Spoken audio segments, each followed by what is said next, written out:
नमस्ते सोल्जर्स, के छ हालचाल? आशा गर्छु तपाईहरु सन्चै हुनुहुन्छ होला, आरामै हुनुहुन्छ होला, आफ्नो तयारीमा एकदमै मस्त हुनुहुन्छ होला। लिएर आइसक्यो म rule detection in one shot. Rule detection in one shot. Rule detection को अर्थ मतलब नियमको खोजी गर्ने छ, हामीलाई नियमको खोजी गर्नु छ, ठीक छ नि? ल यही च्याप्टर आज वन शॉटमा आज यो सुरु भइरहेको छ, आज नै समाप्त भइहाल्छ यो च्याप्टर। बाँकी तपाईहरुसँग एउटा कुरा गर्नु छ के हिजो मैले अपलोड गरेको थियो लास्ट लेक्चर भेन डायग्रामको, फेरि आज बिहान नअपलोड गरेर आज बेलुका निर अपलोड गरिरहेको छु। यो जुन छ नि, यदि मैले आज क्लास अपलोड गर्यो भोलि अपलोड जसरी च्याप्टर सक्यो, ठीक छ, आज अपलोड गर्यो आज सक्यो, ठीक छ। यदि भोलि क्लास आएन भने त्यो पुरै जुन छ नि च्याप्टर भरिको पुरै के गरिहाल्नु होला, तपाईँ रिभिजन गरेर त्यसबाट माइन्ड म्याप सर्ट नोट जुनहरू हुन्छ नि बनाउनु पर्ने, त्यो सब कुरा गरेर रिभिजन गरिहाल्नु होला, ठीक छ नि? ल भने आजको क्लासलाई अब सुरु गरौँ अलिकति। ल यो आयो हाम्रो पहिलो प्रश्न। यसमा के गर्नुपर्ने हुन्छ, हामीलाई एउटा नियम दिएको हुन्छ, ठीक छ, जसरी एउटा नियम दिइदिएको छ, ठीक। अनि यो चारवटा विकल्प दिएको छ, चारवटा अप्सन मध्ये हामीहरूले हेर्नुपर्ने हुन्छ कि कसले त्यो नियमको पालना गरिरहेको छ। जसले पालना गरिरहेको छ त्यो हाम्रो सही एन्सर छ। जुन तीन विकल्पले उल्लङ्घन गर्छ, त्यो नियमको लागि पालना गर्छ, त्यो हाम्रो गलत भइहाल्छ, ठीक छ नि? ओके, सो पहिलो यसमा के भनिरहेको छ, बन्द चित्र क्रमशः खुला चित्र हुँदै गएको। अब हेर्नुस्, हामीले आधी नियमबाट पनि हामीले मोस्ट अफ द 99% क्वेसन भइहाल्छ, ठीक छ नि? यो पुरा नियमभन्दा पनि आधी नियमबाट पनि भइहाल्छ, ठीक छ। बाँकी पुरा नियम पढिहालौ। बन्द चित्र खुला चित्र हुँदै गएको तथा खुला चित्र क्रमशः बन्द चित्र बन्नु, मतलब जुन खुला छ त्यो क्रमशः बन्द हुनु पर्यो, जुन बन्द छ त्यो क्रमशः खुल्नु पर्यो, यही छ नियम, ठीक छ। ओके, एउटा नियमलाई हेरौँ न कि बन्द चित्रलाई खुल्नु पर्यो क्रमशः।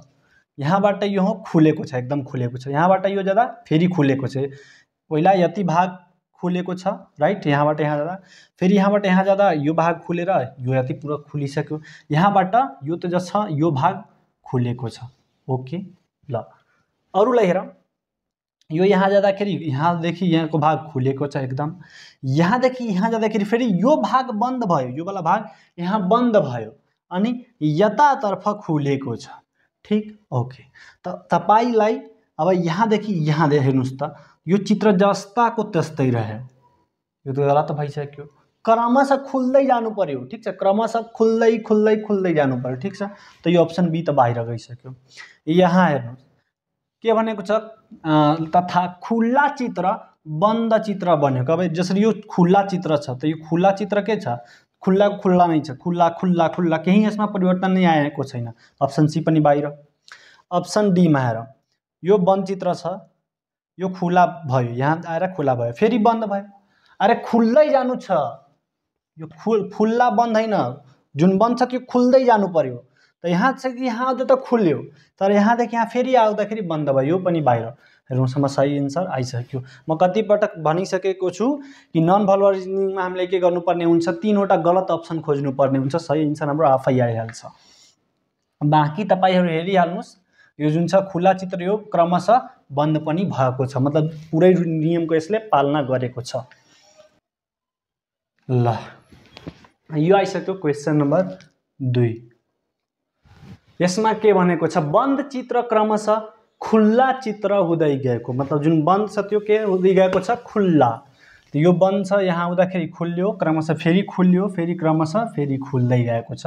यो त मलाई ठीक लागिरहेको छ। अर्कोलाई चेक गरौँ। यहाँबाट यहाँ जाँदाखेरि खुल्ला त केही भइरहेको छैन। अब परीक्षार्थीहरूले के गर्छन्, 1 2 3 4 5 6, यसमा 6वटा छ, यसमा 5वटा छ। हामीलाई त्यो कतिवटा पेटल छ, घटिरहेछ, बढिरहेछ, त्यससँग मतलब छैन। हामीलाई के मतलब छ कि जुन बन्द छ त्यो खुल्नु पर्यो। यहाँबाट यहाँदेखि यो खुल्ला जस्तो भएको छ, तर यहाँदेखि यहाँ त बन्द नै छ। अप्सन बी बाहिर गइसक्यो, ठीक छ। अब हेर्नुस्, यहाँबाट यहाँ जाँदाखेरि परीक्षार्थीहरूलाई लाग्छ कि यो यहाँबाट यहाँ त अलिक खुल्ला भएको छ, हैन, भित्रै काण्ड मच्या छ, बाहिर केही भइरहेको छैन, यो खुल्ला हुनु पर्यो नि। जसरी एउटा ठुलो घर बनाइदिइरहेको छ, ठीक छ नि? अब यहाँबाट एउटा सानो घर बनाइदियो, एउटा अर्को सानो घर बनाइदियो, ठीक छ। सबैको ढोका बन्द नै छ, सबैको ढोका बन्द नै छ। अब तपाईसँग हुन्छ त्यसमध्ये कुन खुला छ, तपाईले के भन्नुहुन्छ, त्यो सबै बन्दै छ। भित्रको ढोकाहरू जुन घरको भित्रको ढोकाहरू यसमा बन्द थियो, ठीक छ। यहाँ आउँदाखेरि यसको यसको यसको यसको खुला छ, यसको खुला भइसक्यो, ठीक छ। फेरि यहाँ आउँदाखेरि यसको यसको यसको तीनैजना खुला भइसक्यो। अनि त्यसको मतलब चाहिँ मेन खुला हुनु पर्यो नि, चित्र खुल्ला हुनु पर्यो। यो कतैबाट भित्र जाने कुनै छ, खुल्ला लागिरहेछ, छैन। अप्सन सी पनि बाहिरबाट गयो। अप्सन डी हेर्नुस्, यो पनि त्यस्तै छ। यो चित्र अहिले बन्द छ, यहाँ पनि बन्द छ, यहाँ पनि बन्द छ, यहाँ पनि बन्द छ, मात्र सेपमा कमी बेसी आएको छ भने अप्सन डी पनि क्यान्सल। हेर्नुस्, तीनवटा गलत अप्सन भेटियो भने हाम्रो सही एन्सर त यस्तै आइसकेको थियो पहिला नै, ठीक छ। ल यसको स्क्रिनशट गर्नुस् त। ल हामी यो आइसक्यो हाम्रो क्वेश्चन नम्बर 3। हो बाबा, चित्र बनाउँदा बनाउँदै दिमाग खराब भइहाल्छ। ल गर्नुस् त्यसलाई। भयो भयो भयो। ल के भनिरहेको छ, वनचित्र खुला चित्र हुँदै गएको। आधी नियमबाट नै हाम्रो क्वेसन भइहाल्छ, ठीक छ। वनचित्रहरू जुन छ नि यो सबै खुल्ला हुनु पर्यो, ठीक छ। अब एउटा त्रिभुज वनचित्र हो, यो सर्कल एउटा वनचित्र हो, यो पनि एउटा वनचित्र नै हो। अब हेर्नुहोस् त यो खुल्ला भएको छ, छैन, बस अप्सन बाहिर।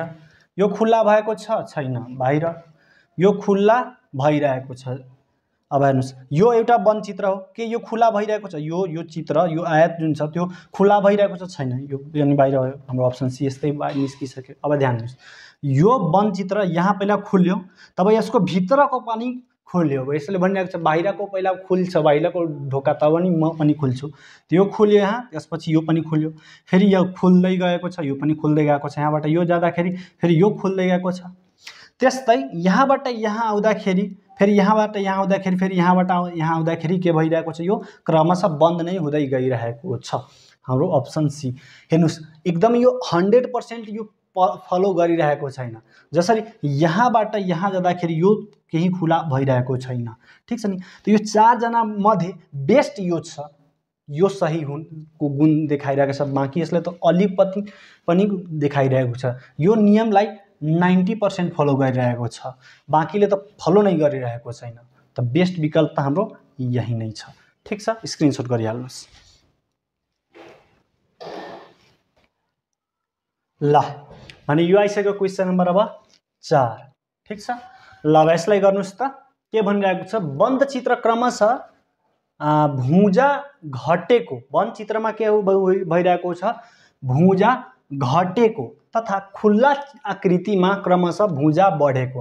मतलब जुन बन्द चित्र छ त्यसमा भुजा घट्नु पर्यो, जुन खुल्ला छ त्यसमा बढ्नु पर्यो क्रमशः, ठीक छ। ओके, बन्द चित्र यो एउटा छ, ठीक छ नि। अब यसमा के भनिरहेको छ, भुजा मतलब लाइन, यो जुन छ नि 1 2 3 4 यो लाइन यो घटेको हुनु पर्यो, ठीक छ। त 2 मतलब 1 2 3 4 5 6 यसमा 6वटा छ, 1 2 3 4 5 यसमा 5वटा छ, 1 2 3 4 5 यसमा 5 कहाँ घट्यो, त घटेन, क्रमशः घट्दै जानु पर्यो, क्यान्सिल।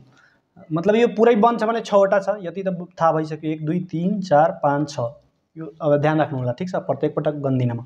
6बाट फेरि यो पुरै बन्द छ भने 6 नै रह्यो, अप्सन क्यान्सिल।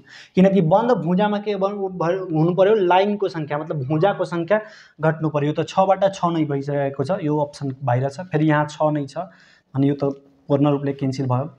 यो 6वटा छ किनकि पुरै बन्द छ भने 6वटा।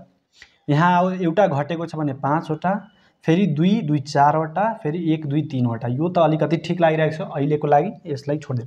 यसमा कतिवटा छ, एउटा मात्र मेटाइएको छ, मतलब यो 5वटा होला। 2 2 4 2 2 4 फेरि यहाँ घटेन। यहाँबाट यहाँ आउँदाखेरि त घटिरहेको छ, तर यहाँबाट यहाँ आएर वनचित्रमा भुजाको सङ्ख्या घटेन। फेरि 2 र 2 4 1 2 3 4 फेरि 4 4 4 4, त अप्सन डी पनि बाहिर गइसक्यो। मतलब वनचित्रमा भुजाको सङ्ख्या के हुनु पर्यो, घट्नु पर्यो। त यो 3 जनाले यो नियमको पालन गरिरहेको छैन, यो मात्र गरिरहेको छ। बाँकी चेक गर्नु छ भने खुला आकृतिमा क्रमशः भुजाको सङ्ख्या बढ्नु पर्यो। यसमा हेर्नुहोस् त, खुला छ, यो अहिले खुला छ, यहाँबाट 1 बाट 2 1 त्यहाँ 2 भइसकेको छ, 1 2 3 भइसकेको छ, त 1 2 3 4 यसमा भुजाको सङ्ख्या बढ्दै गइरहेको छ। एकदम सही एन्सर हाम्रो सी रहेको छ। स्क्रिनशट गर्नुहोस्। ल यो आइसक्यो क्वेसन नम्बर अब 5, क्वेसन नम्बर 5। ल नियमले के भनिरहेको छ सेक्टर्सहरू सेक्टर सबभन्दा सेक्टर बुझिहालौँ ठिक छ खे जसरी यो एउटा के छ वृत्त छ ओके त यो वृत्तको के भयो सेन्टर मतलब केन्द्र भयो ओके यो सेन्टर भयो मतलब केन्द्र भयो ठिक छ ओके भने यहाँदेखि यहाँसम्मको दूरीलाई हामीले के भनिदिन्छौँ अर्धव्यास मतलब रेडियस यही नि भन्छौँ हामीले रेडियस ठिक छ ओके यहाँदेखि यहाँसम्मको दूरी यो पनि रेडियस नै हो मतलब यहाँ केन्द्रदेखि जुन छ नि सर्कमस्टान्ससम्मको दूरी के हुन्छ यो के हुन्छ रेडियस हुन्छ मतलब कि अर्धव्यास हुन्छ ठिक छ ओके यहाँ बनाइदियो भने यहाँदेखि यहाँसम्मको मात्र के भइहाल्छ रेडियस ठिक छ नि यो कुरा ध्यान राख्नु होला ठिक छ ओके यहाँ बनाइदियो भने यहाँदेखि यहाँसम्मको यो होइन कि पुरै यहाँसम्मको मात्र के हुन्छ रेडियस भनिन्छ यहाँ बनाइदियो भने यो पनि यहाँदेखि यहाँसम्म के छ यो रेडियस नै छ तर अब म के बुझाउन चाहे दुईवटा रेडियस यो एउटा रेडियस छ यो एउटा रेडियस छ ठिक छ यो दुईवटा रेडियस बीचको यो जुन छ नि रिजन यही रिजनलाई हामीले के भनिदिन्छौँ सेक्टर भनिदिन्छौँ ठिक छ ल भने के भनिरहेको छ सेक्टर्स एक एक गरी त्रिभुजमा परिणत भएको ठिक छ त यहाँदेखि यहाँ आउँदाखेरि अब एउटा अरू कुरा म सोधिदिएँ तपाईसँग यहाँदेखि यहाँसम्मको के यहाँदेखि यहाँसम्मको जुन डिस्टेन्स छ भित्र के यो रेडियस छैन मात्र सेन्टर यो एउटा सर्कलको सेन्टरबाट यहाँदेखि यहाँसम्मको रेडियस भनिन्छ बुझ्नुभयो नि ओके त यहाँ हेर्नुहोस् त यहाँदेखि यहाँ के यो सेन्टर छैन यो सेन्टर हो यसमा यो सेन्टर हो यो सेन्टर हो यो सेन्टर हो ठिक छ नि त यो रेडियस भनिन्छ यसलाई रेडियस भन्छौँ हामीले तर यहाँ पनि यो रेडियस पनि भनिन्छ यसलाई पनि हामीले रेडियस भन्छौँ तर यो त छैन त हामीले के भनिरहेको छ कि सेक्टरहरू एक एक गरी त्रिभुज मा परिणत भएको त यो त सेक्टर भएन यो त सेक्टर भएन त यो यहाँ त्रिभुजमा परिणत भइरहेको छ भने यो त क्यान्सल भयो राइट ओके यसमा आउनु हो यो सेक्टर हो यहाँदेखि एउटा रेडियस यहाँदेखि दुईटा रेडियस बीचको यो रिजन के भन्छ सेक्टर हो यो यहाँदेखि यहाँ आउँदाखेरि हो सेक्टर के बन्यो एउटा त्रिभुज बन्यो यहाँबाट यहाँ आउँदाखेरि यो वाला सेक्टर त्रिभुज बन्यो यहाँबाट यहाँ आउँदाखेरि यो वाला सेक्टर त्रिभुज बन्यो हो त यो त नियमको पालना गरिरहेको छ सही एन्सर आइसकेको छ अब खोज्नुपर्ने छैन त पनि चेक गरिदिरहेको छु अब हेर्नुहोस् यो पनि एउटा सेक्टर्स हो ध्यान दिनु होला यो एउटा सेक्टर हो कसरी यहाँ हेर्नुहोस् यहाँदेखि यहाँ एउटा रेडियस छ यहाँदेखि यहाँ एउटा रेडियस छ ठिक छ नि अब दुईवटा रेडियस बीच यो जुन छ नि यो के भयो सेक्टर भयो ठिक छ त यो सेक्टर यहाँ आउँदाखेरि त्रिभुज त बनेको छ ठिक छ फेरि यहाँ यो पनि सेक्टर भयो किनकि यहीँ त छ सेन्टर एउटा रेडियस दुईटा रेडियस भने यो सेक्टर बन्यो आयो ठिक छ यहाँ आउँदाखेरि यो पनि त्रिभुज बनेको छ ठिक छ ओके तर अब हेर्नुहोस् यो वाला सेक्टर होइन त यो त्रिभुज बनेमा हामीलाई मतलब छैन किनकि यो सेक्टर नै छैन ओके भने यो अप्सन क्यान्सल यो त पहिला नै क्यान्सल छ हाम्रो सही एन्सर के आयो बी आयो यसलाई स्क्रिनशट गरेर लेखिहाल्नुहोस् ल भने यो थियो हाम्रो रुल डिटेक्सनको क्लास ठिक छ भोलि फेरि नयाँ क्लासको साथमा भेटिने नै छु